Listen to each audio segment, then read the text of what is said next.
Salam budaya Rahayu. Tentang jejak Mataram kuno, episode pertama tentunya sudah sedulur simak semua. Ternyata memang luar biasa kandungan cerita. Namun apapun itu, versi sejarah itu ada. Jadi kita harus arif dan bijak dalam menyikapi perbedaan tentang perjalanan sejarah bangsa kita. Berikutnya, apa dibalik rahasia misteri Kabupaten Klaten ini? Simak.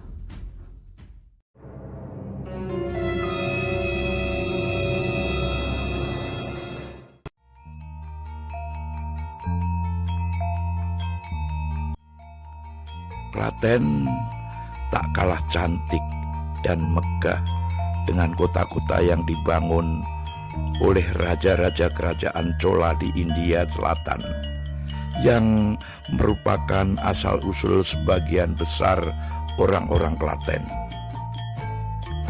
Klaten tak kalah anggun dibandingkan Pompuhar, Urayur, Tanjore, ataupun Ganggaikona, Cholapuram, kota-kota yang menjadi kebanggaan kerajaan Chola di masa kejayaannya. Bahkan Pikatan membangun Candi Prambanan atau Siwagraha yang berada di tepi Sungai Opak, mendahului Raja Chola Aditya pertama yang membangun Candi Siwa di tepi Sungai Kaveri, Tamil Nadu, India, yang baru selesai pada 1009.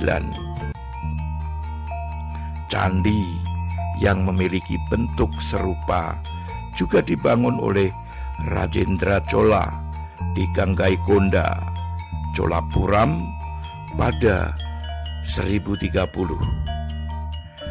Dengan demikian, Candi Prambanan yang dibangun pada 856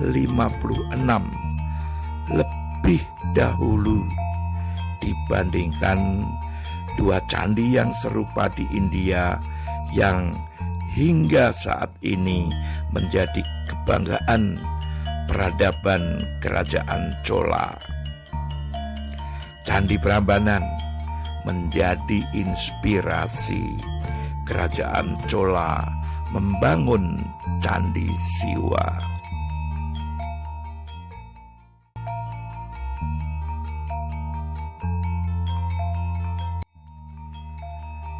Tidak hanya membangun candi-candi dengan arsitektur yang menakjubkan, tetapi juga dibangun petirtaan, sendang atau sumber umbul di berbagai wilayah di Klaten untuk memberikan pemandangan yang asri dan menawan. Air adalah sumber kehidupan. Membangun sumber-sumber air berarti menghargai, membangun, dan mencintai kehidupan.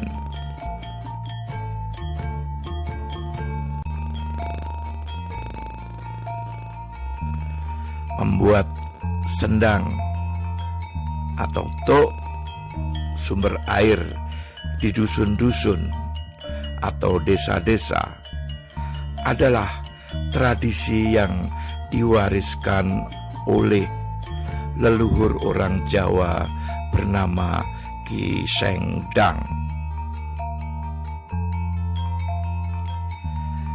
Ia tiba di Jawa pada 230 atau pada umur 60 tahun dari Sampit Hilir, Nusa Barunai atau yang sekarang disebut Kalimantan.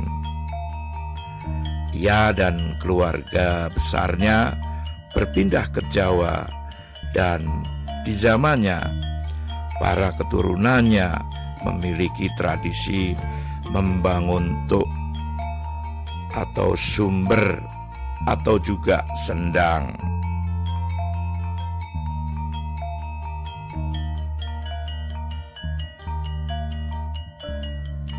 Sendang-sendang tersebut antara lain Umbul Ponggok, Umbul Cakratulung, Umbul Sari, Umbul Manten, Umbul Nilo, Umbul Pruneng, Umbul Gedaren, Umbul Geneng, dan Umbul Berintik. Petirtaan atau umbul ini dibuat oleh leluhur orang-orang Klaten sejak zaman Mataram kuno.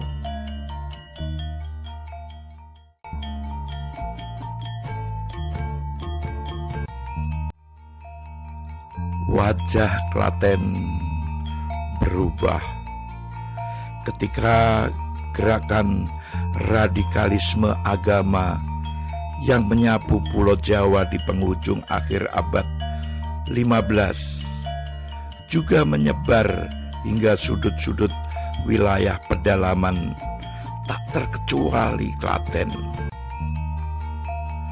Pelan tapi pasti, gelombang radikalisme dengan berbalut semangat keagamaan ini menjadikan Klaten sebagai target untuk ditaklukkan dan dilibas.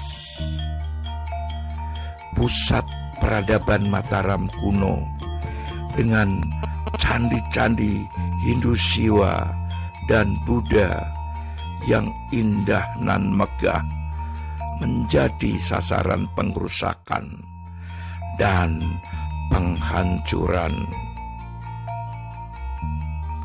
Klaten yang dulu merupakan pusat kebanggaan akan keindahan dan kemegahan berubah menjadi tempat mengerikan bagi para penghuninya. Candi-candi dirusak, diruntuhkan, ditimbun, dan diratakan hingga ke tanah. Orang-orang yang ketakutan melarikan diri ke tempat-tempat terpencil hingga ke gunung. Klaten sama seperti wilayah pedalaman Jawa lainnya. Setelah keruntuhan kerajaan Majapahit, Jawa mengalami periode kekacauan, anarkisme, dan persekusi karena dilakukan upaya mencerabut hingga ke akar-akarnya peradaban yang sudah ada berabad-abad untuk digantikan dengan identitas baru.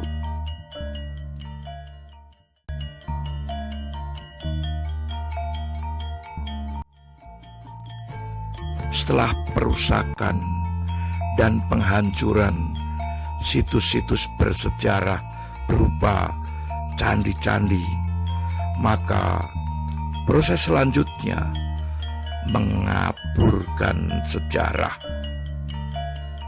Dikatakan bahwa Klaten merupakan wilayah hutan belantara yang tiada penghuninya. Dikatakan candi-candi mengalami kerusakan karena bencana alam atau tidak ada lagi yang merawat. Lalu dibuat versi sejarah yang direkayasa atau dimanipulasi dengan cerita dan dongeng yang absurd dan tentu saja berisi pembodohan.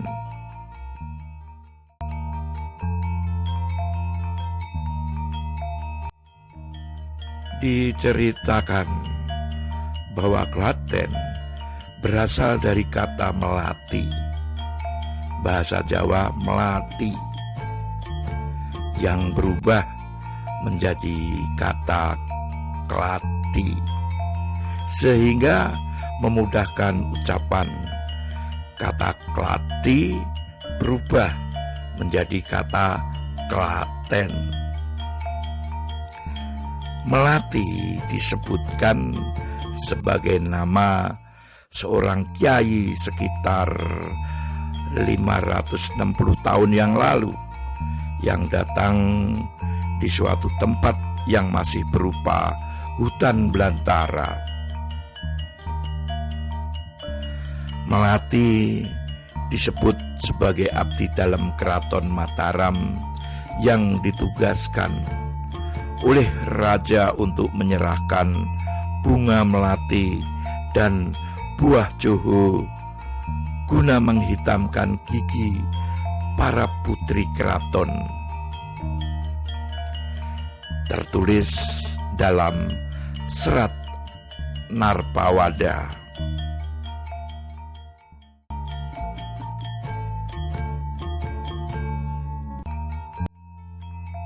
Dalam cerita yang berisi penyelewengan ini, Melati bernama lengkap Kiai Melati Sekolekan. Dukuh tempat tinggal Kiai Melati diberi nama Sekolekan. Sekolekan kemudian berkembang menjadi Sekalkan, sehingga sampai sekarang nama dukuh itu adalah Sekalkan. Di dukuh Sekalkan itu pula Kiai Melati dimakamkan. Kiai Melati Sekolekan disebut-sebut sebagai murid dari Sunan Kalijaga. Sementara Sunan Kalijaga adalah salah satu dari 9 wali yang terkenal di Pulau Jawa dengan sebutan Wali Songo. Pendiri atau yang membuka peradaban di Klaten atau Klaten Founding Fathers sebenarnya adalah Raja Medang Matriam atau Mataram kuno, yakni Sanjaya, Pikatan, dan Kayuwangi atau Lokapala atau juga Gupala, bukan Kiai Melati Sekolekan yang merupakan murid Sunan Kalijaga.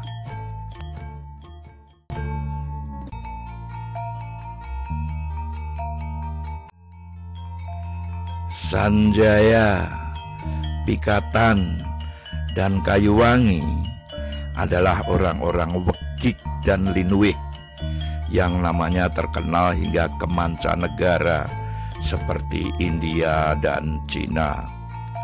Mereka adalah para leluhur orang-orang Klaten yang merupakan manusia-manusia luar biasa dengan karya peradaban yang bisa dinikmati oleh anak keturunannya berabad-abad kemudian.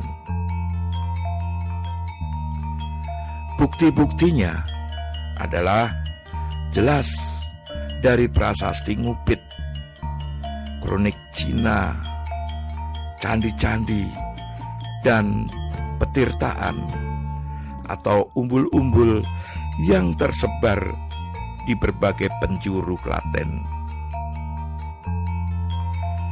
Sebuah bangsa harus tahu siapa leluhur yang sebenarnya. kejujuran adalah modal awal mengakui semua hal di masa lalu untuk menatap masa depan. Orang yang tidak sadar akan dirinya dan leluhurnya tidak akan mempunyai jati diri. Ketidakjujuran juga merupakan akar kebodohan dan kejahatan.